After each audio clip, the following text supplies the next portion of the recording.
کہتے ہیں کہ ایک چینی بڑھیا کے گھر میں پانی کے لیے 2 مٹکے تھے جنہیں وہ روزانہ ایک لکڑی پر باندھ کر اپنے کندھے پر رکھتی اور نہر سے پانی بھر کر گھر لاتی۔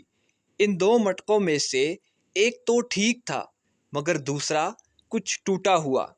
ہر بار ایسا ہوتا کہ جب یہ بڑھیا نہر سے پانی بھر کر گھر پہنچتی تو ٹوٹے ہوئے مٹکی کا آدھا پانی رستے میں ہی بہہ چکا ہوتا، جبکہ دوسرا مٹکا پورا بھرا ہوا گھر پہنچتا۔ ثابت مٹکا اپنی کارکردگی سے بالکل مطمئن تھا تو ٹوٹا ہوا بالکل ہی مایوس، حتیٰ کہ وہ تو اپنی ذات سے بھی نفرت کرنے لگا تھا کہ آخر کیوں کر وہ اپنے فرائض کو اس انداز میں پورا نہیں کر پاتا جس کی اس سے توقع کی جاتی ہے۔ اور پھر مسلسل 2 سالوں تک ناکامی کی تلخی اور کڑواہٹ لیے ٹوٹے ہوئے گھڑے نے ایک دن اس عورت سے کہا،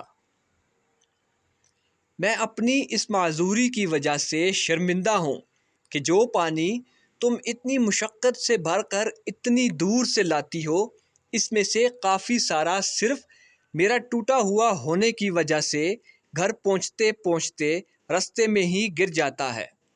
گھڑے کی یہ بات سن کر بڑھیا ہنس دی اور کہا، کیا تم نے ان سالوں میں یہ نہیں دیکھا کہ میں جس طرف سے تم کو اٹھا کر لاتی ہوں ادھر تو پھولوں کے پودے ہی پودے لگے ہوئے ہیں،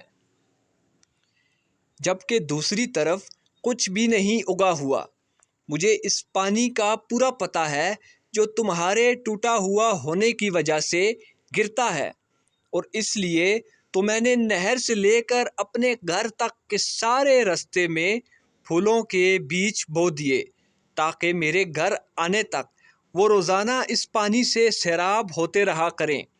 ان 2 سالوں میں نے کئی بار ان پھولوں سے خوبصورت دستے بنا کر اپنے گھر کو سجایا اور مہکایا۔ اگر تم میرے پاس نہ ہوتے تو میں اس بہار کو دیکھ ہی نہ پاتی جو تمہارے دم سے مجھے نظر آتی ہے۔ یاد رکھیے کہ ہم میں سے ہر شخص میں کوئی نہ کوئی خامی ہے، لیکن ہماری یہی خامیاں، معذوریاں اور ایسا ٹوٹا ہوا ہونا ایک دوسرے کے لیے عجیب اور پرتاثیر قسم کے تعلقات بناتا ہے۔ ہم پر واجب ہے کہ ہم ایک دوسرے کو ان کی خامیوں کے ساتھ ہی قبول کریں۔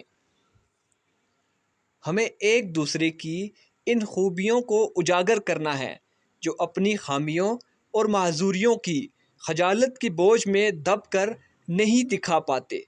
معذور بھی معاشرے کا حصہ ہوتے ہیں اور اپنی معذوری کے ساتھ ہی اس معاشرے کے لیے مفید کردار ادا کر سکتے ہیں۔ شکریہ۔